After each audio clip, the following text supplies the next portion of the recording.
હાલ શિયાળાની સિઝન શરૂ થઈ ગઈ છે ત્યારે ઠંડીની સિઝનમાં કચ્છના નાના રણની અંદર હજારો કિલોમીટર કાપીને વિદેશી પક્ષીઓ મોટી સંખ્યામાં આ રણની અંદર આવતા હોય છે।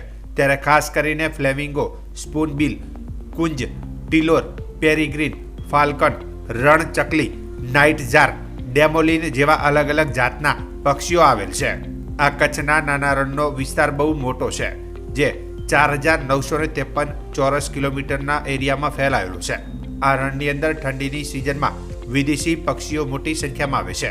આ રણની અંદર પોતે મહેમાન ગતિ માણતા હોય છે। આ પક્ષીઓને જોવા માટે રાજ્ય તેમજ રાજ્ય અને દેશ બહારથી પણ લોકો મોટી સંખ્યામાં અહીંયા આવે છે। આ રણની અંદર આવેલ પક્ષીઓને જોવા તે એક લાહવો છે જે લેતા હોય છે। હાલ યુરોપ જેવા દેશોમાં બરફ વધુ હોવાથી આ પક્ષીઓ આ રણ વિસ્તારમાં આવતા હોય છે, જે લગભગ 4 મહિના જેવું આ વિસ્તારમાં રહેતા હોય છે, જેનું મુખ્ય કારણ તેમને આ જગ્યાઓ પૂરતો ખોરાક અને સલામતી અને વાતાવરણ પર અનુકૂળ હોવાથી આવે છે। આ પક્ષીઓને કોઈ જાતની તકલીફ ન પડે એમ તેમને કોઈ ડિસ્ટર્બ ન કરે તે માટે અભયારણ્ય દ્વારા પણ કાળજી લેવામાં આવે છે। આ સમયમાં આ રણની અંદર હજારો પ્રવાસીઓ રણની મુલાકાત લેતા હોય છે। 4953 સ્ક્વેર કિલોમીટરમાં ફેલાયું છે, જેમાં શિયાળા દરમિયાન યુરોપ અને મેંગોલિયા જેવા દેશોમાં પુષ્કળ બરફવર્ષા થતી હોય, ત્યાંના તળાવો અને સરોવરો બરફથી થઈ જતા હોય, જેના કારણે મોટા પ્રમાણમાં પક્ષીઓ કચ્છના નાના રણમાં આવે છે। અહીંયા એમને સલામતી ને પૂરતી સુરક્ષા મળે છે અને તેમને ખોરાક પણ સારો એવો મળતો હોવાથી લાખોની સંખ્યામાં પક્ષીઓ અહીંયા કણે માઇગ્રેશન કરીને આવતા હોય છે।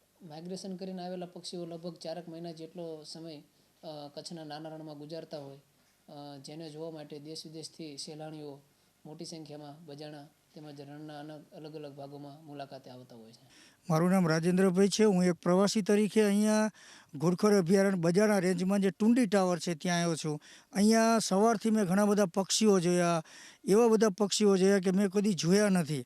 અહીંયા પ્રકૃતિની મેં મોજ માણી અને અહીંયા અલગ અલગ પ્રકારના પક્ષીઓ જોવા મળે છે। સવારથી એટલા બધા પક્ષીઓ છે કે કદાચ આપણે ક્યાંય ન જોયા હોય એવા પક્ષીઓનું પણ અહીંયા મને દર્શન થયા છે।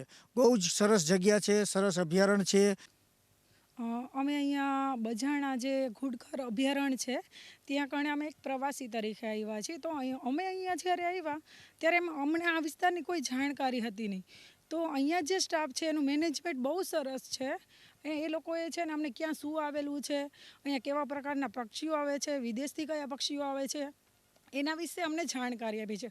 અને અહીંયા ઘુડખર જોયું છે અમે, પછી અલગ અલગ જે વિદેશમાંથી જે પક્ષીઓ આવે છે, બરાબર, તો એ લોકો જે અમે જે જાણતા નથી એના વિશે અમને જાણકારી આપી છે। બહુ સરસ લાગ્યું છે અહીંયા કણે। અને હું તો એમ કહું છું કે બધાને અહીંયા આવવું જોઈએ, ઘુડખર અભયારણ્ય જોવું જોઈએ અને એના વિશેની બધી અલગ અલગ જે માહિતી છે એ લોકો આપે છે, બહુ સરસ છે અને મને જાણીને બહુ ખૂબ આનંદ થયો છે।